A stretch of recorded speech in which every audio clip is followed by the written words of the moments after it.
Hey, good morning, Journey Church.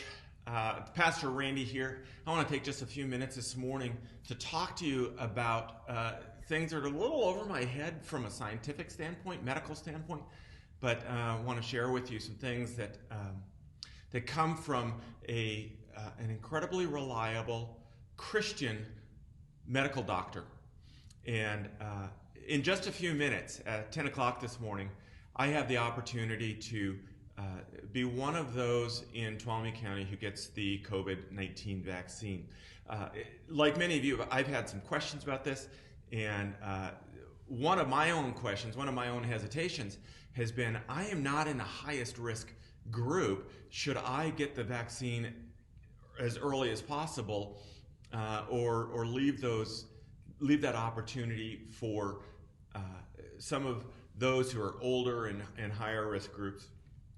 And under any other circumstances, I wouldn't even be eligible to get the vaccine right now. But as a substitute teacher, currently working 2 days a week at Sonora High School, I was given the opportunity this weekend to be part of the group of educators who are getting the vaccine. And so for a number of reasons, I've decided to go ahead and do that. One of those reasons is because I believe it's an example to you, an example to our community to participate and to help our community develop the immunity that we need, that the vaccine will help provide.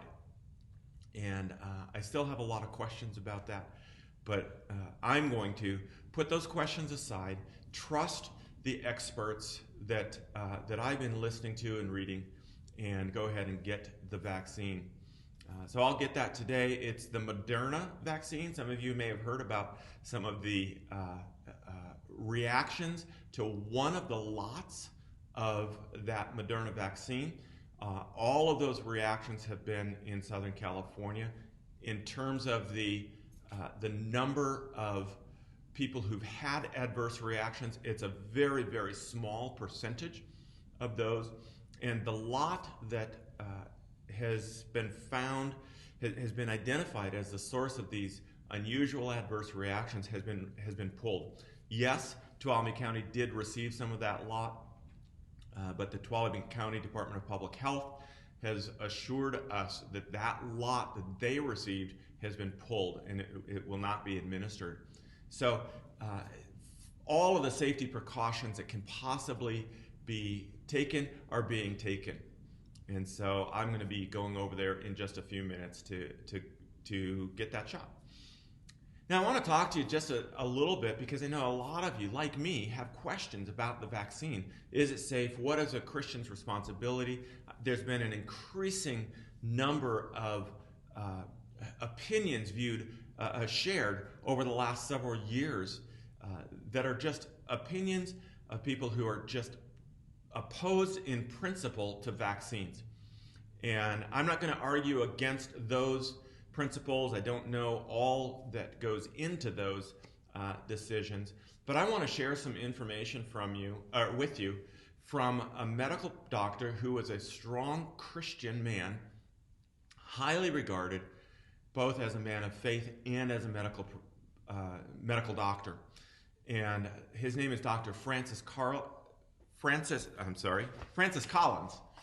And Dr. Collins has been the director of the National Institutes of Health for the United States since 2009. He's been appointed by 2 different presidents to that post, and so he's served well and faithfully, and he's very knowledgeable about what it is for our nation to have health overall. And so I want to share, he did an interview with Dr. Ed Stetzer, who serves at Wheaton University, as I believe he's the president of Wheaton University. And so Dr. Stetzer did an interview with Dr. Collins last week. I'm going to share a link to a transcript, an abridged transcript of that interview in the comments here. But I want to share some of the things that Dr. Collins has said. And the first question that many people are asking is it even possible that these vaccines have been rushed through through the development and the review, the testing, the trials, and even through FDA approval, is it even possible that they're safe? And Dr. Collins talks about the advance in scientific technology and methods that have been made over the last 25 years that have allowed us to get to this point where we have been able to develop, rigorously test, and determine that the vaccines are safe.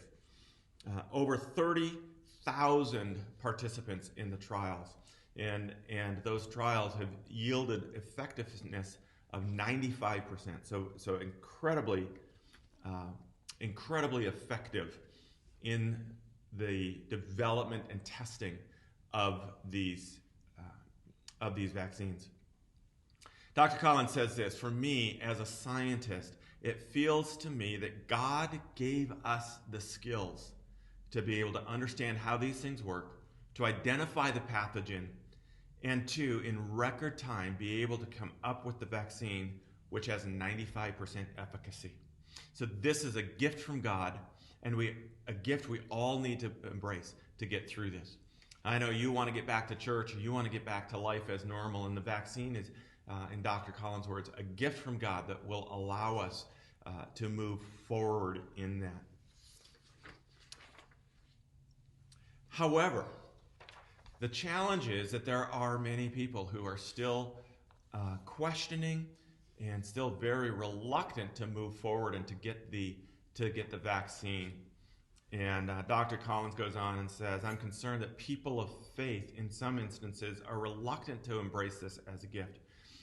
Now, and hear this: if only half of Americans take this vaccine, we will not get past this anytime soon. If 30 to 40% of Americans don't get it, we're not going to get past this. And so he puts it out there, in one sense, as a challenge of our faith in God and our challenge in our legitimate trust in the effectiveness of science. Will we participate? Now, I know there are some concerns. There are legitimate health concerns. There are legitimate concerns that some people have that they will react. And those are based on their own personal medical histories. And so I'm not putting pressure on you to go against or to put yourself in any undue risk. But I want to challenge you to join me at the earliest opportunity in getting this vaccine. And so there are, how can we help our community? How can we as a church get back? Dr. Collins talks about a couple of ways we can do that. First of all, the virus is so hard to manage because you can carry it and spread it without even knowing that you have it. And so the vaccine is one way to reduce that risk. Second, on a larger scale, if we're all part of a community, then we really need all of us engaged in the effort to generate herd immunity.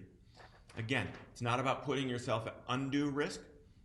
It is about being part of a community and showing how we love our community in this. I love what he says here. We don't want to make the vaccine a law. But, and these are Dr. Collins' words, it is a moral responsibility. It's a moral responsibility. So I just want you to consider that and pray over that.